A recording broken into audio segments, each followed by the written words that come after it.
Hey everybody, welcome to today's video. As always, it is so awesome to see you. Thank you so much for stopping by. Let's talk about drum solos today, shall we? Yeah, drum solos, I think, are one of those things when people go to concerts, people either get into them or they're heading to the restroom and grabbing a beer. As you can well imagine, at my age, I have definitely seen a lot of solos over the years. So I thought it'd be fun to talk a little bit about solos. The first part of the video, I would like to give at least some thoughts of some things that make an effective drum solo for me. Your mileage may vary, but these are things that I tend to look for in solos. And then I'm going to follow that up with 5 of my favorite solos, at least right now. I am labeling this Volume 1. So chances are there will be solos that I think about down the road and I go, oh yeah, I forgot about that one. And maybe when you comment below with your favorite solos, I'll look at it and I go, oh yeah, definitely, I completely forgot about that. Or I've already got it in my mind that I'm going to put it in Volume 2 or 3 or whatever. I'm also going to link each solo as I list them, so you can at least go to YouTube. There may not be a video of them, a visual of them, but there will be the recording of them so you can at least hear it. And one thing that I hope that we wouldn't do in the comments is pitting drummer against drummer. And that kind of thing just drives me up a wall. Some of these drummers on this list are not even my favorite drummers, but I just really enjoyed the solo. And, to say, well, so-and-so is better than so-and-so, and, it's a solo. It's a piece in time that was recorded, and there's something that I appreciated about it. And that's really kind of what it boils down to. So I hope we get into a pissing contest about which drummer is the best. I definitely, 100%, and this kind of starts to get into the criteria now of what makes a good solo, I definitely would rather hear a mediocre drummer who has at least put some thought into the solo, who is a musical drummer, who may not even be the most technically proficient drummer. I would much prefer to hear something like that over and above, like a drummer that can play an 11/16 and can run circles technically around a lot of people, but it's just boring, right? So I like solos that have thought and that are mapped out a little bit, that are musical in nature. And usually those solos where a drummer just comes out blaring and blazing with the top 5 best licks or whatever, it doesn't usually hold my attention very long. The second thing would be that the drum solos are not too long. The drummer plays, makes a statement, and leaves the audience wanting more. I love solos like that, in and out. The third thing was, are they entertaining? That really kind of what it boils down to. And what's entertaining for me may not be entertaining for you. So again, your mileage may vary, especially on this list. So with that in mind, let's get to number 1. And I'm taking a real gamble on this one because I'm starting out with this. And there may be people like, oh, hell no, and then click. So just bear with me a little bit. This one is on here mostly, partially for nostalgia's sake. And it's because it's the very first drum solo I ever heard, at least that I remember hearing. I had to have been about 9 or 10 years old, and that was Peter Criss on Kiss Alive 2. That drum solo was nestled in the middle of God of Thunder, or 2/3 of the way through. And as a kid, I had Alive 2 on my cassette player in constant rotation, and there was just something about that solo and the way they edited it together.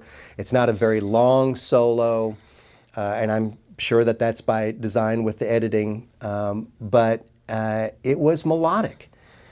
There are parts of it that I can still hear in my head today, some parts that I could sing back. And to me, that is a mark of a good solo, is when you can mimic and repeat some of the things that you heard.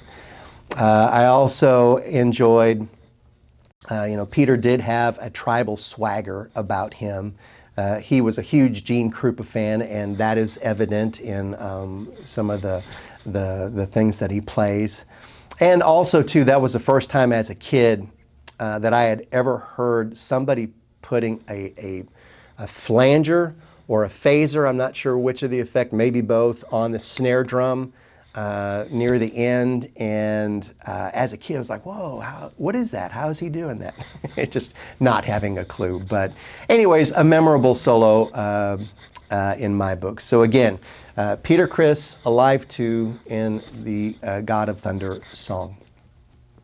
Number 2 now is going to venture into completely different territory, because by this point in my life, I had already started to play drums. I was probably in 8th or 9th grade when I got my first Rush album, and that was Exit Stage Left.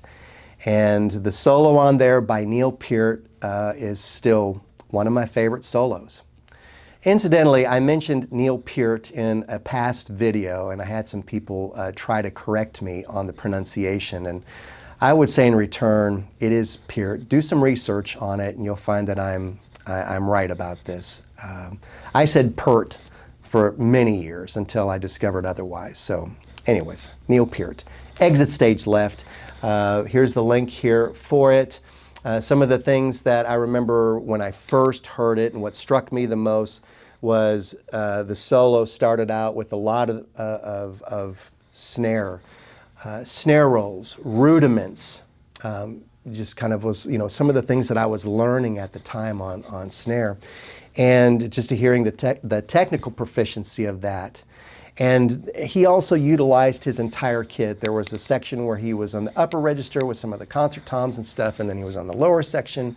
He brought in cowbells. Oh my gosh. A lot of people who know Neil can just hum or sing that cowbell section. That was like a trademark throughout his life. And again, there's some musicality there. And then, of course, he played double bass, and that was a relatively new animal for me, and for a lot of people for that matter. Definitely not saying he was the first to do it, but it was the first that I heard, playing double bass. And so he was playing a lot of the quads and really fast things at the build at the end, and just really cool. So that was number 2. And these are in no particular order. I just know that those two, Criss's and Peart's, were the first 2 solos that I heard. The next one is one that I heard more recently. Let's just say within the last, 5 years or so. And it's by a guy I don't know a lot about, but I need to get to know him a little bit better. And his name is Lee Pearson. And my understanding is that he played with the famous fusion group Spyro Gyra, and then played with a trumpeter named Chris Botti, or maybe it's Bodie, don't know the dude. B-O-T-T-I is the last name, but this is a solo from a concert with this trumpeter. Here's a link right here. And some of the things that jumped out to me in this particular solo is just how physical he was with the kit. He utilized more than just his hands and his feet. And if you watch the solo, you'll understand what I'm talking about. He definitely brought some humor into the solo. And the other thing, too, that I was really struck by was the dynamics. There were so many times he brought things down to a whisper. And you don't always see that with drum solos. And that definitely made the dynamic range of the solo made things way more interesting. And the other thing too that I enjoyed was just the sheer number of colors that he was able to bring from doing various things on the drum set. So take a look at that solo and you'll kind of understand what I'm talking about. Lee Pearson. At number 4, and that would be Mike Mangini, playing his solo when he was on tour with Steve Vai. Here's a link here for that one. I have seen Mike play at conventions. I have seen him play with Dream Theater, and he played a solo there. But there is something about this solo with Vi that was shot a number of years ago that I just keep coming back to.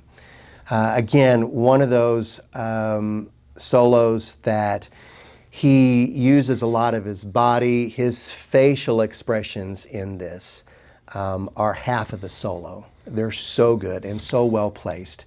A lot of humor in this one as well. So I definitely dug that. For those who know Mike, know he is a technical beast. He has just got this prowess about him on the kit, and that comes through on this video. And then the other thing too that I did enjoy, you know, not to mention or not to forget, just the structure and the thought that was put behind the solo, but also the build at the end. You know, he gave everybody what they wanted at the end, and it kind of had this nice build up, and it was just a very cool solo. So I hope you would check that one out as well. And then number 5. So there is a short backstory to this one. Again, in high school. And I had a friend who had a lot of albums, and he made a mixtape of drum solos. Drum solos that were, you know, taken from various concerts and whatnot. You know, like Exit Stage Left's solo was on there. I think All the World's a Stage solo was on there. I'm sure Bottom solos were on there. And anyways, I got a hold of this tape, and I was sitting and listening to the drummers and just kind of getting to know some of them because I'd never heard them before. And all of a sudden, this one popped up, and it was different than all the others. There was something about it that spoke to me, and it was by far, from my vantage point, the most musical of the drum solos. There was definitely a clear form to this particular solo where he would interweave that theme throughout. I later learned that this solo was by Steve Smith on the Journey Captured album. Again, here's a link for you to check it out. So outside of the sheer musicality of this particular solo, those drums were so well recorded and had such a great sound. And it's one of the reasons why I got into Sonor drums. Those drums just sounded thunderous. They were awesome. So, you know, get headphones, put that on and listen to that. But outside of the drum sound and the recording side of things, this was also territory for me that I had never heard before. Steve was playing a lot of the linear things that he had learned from Gary Chaffee at the Berklee School of Music. And so he was doing some things it's like, where is the one on this? You know, between his hands and his feet, and still, so this, you know, technical ability interwoven between the theme throughout was just really cool. So check that one out and give it a try, give it a listen. That's it. That's the 5 today. Again, you know, there'll be some more down the road, but these were on my heart today, and I thought I would share them with you. Let me know who's your favorite solo, like when you went and saw a show, you know, what drummer stood out to you. And I would definitely love to hear about that. And again, I hope we're not going to pit drummer against drummer on this one, because to me that's just a fruitless exercise. Everybody's got something to offer. All right, until next time, as always, I hope you are doing well. Light and love to you all. Take care. Bye now.